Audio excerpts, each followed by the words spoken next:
Good morning. Literally, it's quarter to 2 in the morning, but I'm getting ready to go to bed. Yes, don't worry about it. Um, I want to introduce to you a new series. It's intended to be a series of fairly short videos that I'm going to try and deliver every Friday morning, hopefully. Most of them will be less than 5 minutes, some quite a bit shorter. It's my hope and prayer that you will consider these lessons as something that can help you in your relationships. Now, yes, I am a minister. No, I'm not going to push Bible in this series. Although many of the principles mentioned can be found in the Bible. I was tempted to title this series as Marriages because that's basically what I'm considering. However, in our society, there are many other relationships that could benefit from this series. I may not approve of life choices made by many, but in John 3:17 we read that the Son of Man did not come to the world to condemn the world. So I ask, who are we to go around condemning people? You're not good enough. You're going to hell. You need to do it my way. Um, you know, that isn't what Jesus did. Think of it another way. We tend to want to clean up new Christians, even some not so new, in order to make them good enough. Yet when Jesus performed miracles, uh, like feeding the 5,000 and many other miracles, he did not ask each person, at least we don't have any record of it, and you'd think this would be important if he was doing it. He did not ask each person their personal belief system. Well, before I feed the 5,000, I want to have each person cycle by me and let me examine their hearts. No. He met their physical needs. Spiritual needs came later. Consider that. And that's what I'm trying to do here is help meet physical needs for people. Yes, I'm thinking about marriages, but the principles in this series will help others, whether married or not.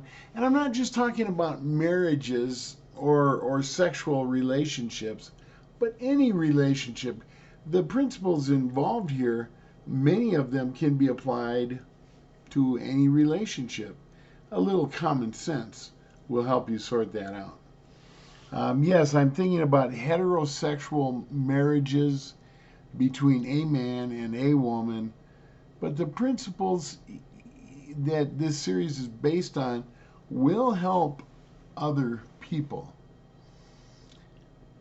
Now, just a few miscellaneous thoughts today in the introduction. So think about this for a minute. If you've got a previously failed relationship, like a divorce or a breakup of a long standing relationship, those failed relationships can be a problem in any new relationship. Why? Because they can make it easier to fail again. Because you have already learned how to fail. It becomes a life pattern. But those failed relationships can be overcome. You just have to work even harder. In fact, by the way, did you know that most people that marry a second time find it even easier to get a divorce from the second marriage? First marriage, they, well, I don't know, I should do for better, for worse, till death do us part, but man, I just don't know. And they drag it out. Second marriage is like, oh, I'm done. No, I exaggerate, but comparatively speaking, in most cases, that's the way it is. Um, there is a difference between courting and dating, especially the way modern people look at it. Courting is no longer popular. I would define courting as just getting to know the person that you're interested in. usually in group settings, yeah, for the most part. I would define dating, at least in modern terminology, as finding out if you're sexually compatible. Man, modern dating, that's what it's all about. People have sex on the first date. Listen, people, one man, one woman. The parts work. You're compatible. No, it's not that simple, and I'll talk more about it. But our society is designed to encourage quick marriages and quicker divorces, and that's working. That's not what we should be seeking. My wife and I will have been married 47 years next month, and it wasn't always easy. We worked hard. But believe me, the effort made was worthwhile. So let's just do a quick overview of what we're going to cover. And believe me, this is very quick.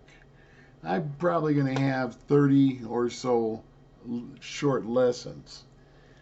But what we're going to cover, we'll begin with a few lessons on some foundational topics.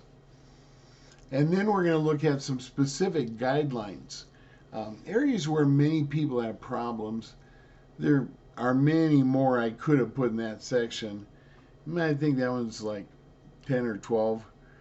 But these are going to suffice to demonstrate what Paul's teaching when he talks about marriages. Finally, we will address the number one key to a relationship and how to learn and apply it, like the introductory section. That's going to be about 6 or 8 lessons. And then in our conclusion, we're going to discuss the 4 rules for a successful marriage that I learned over time and have laid out in other series. And I'm just going to restate them in a slightly different way in this series.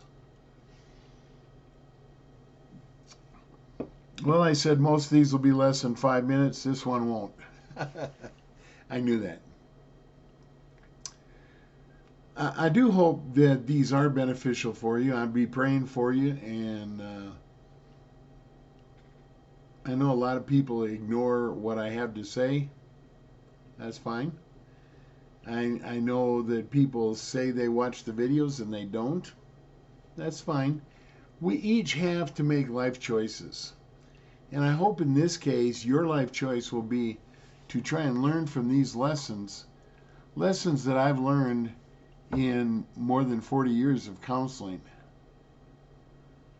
I didn't do a lot of counseling 40 years ago, but the first marriage counseling I did, was pre-marriage counseling, was in 1980.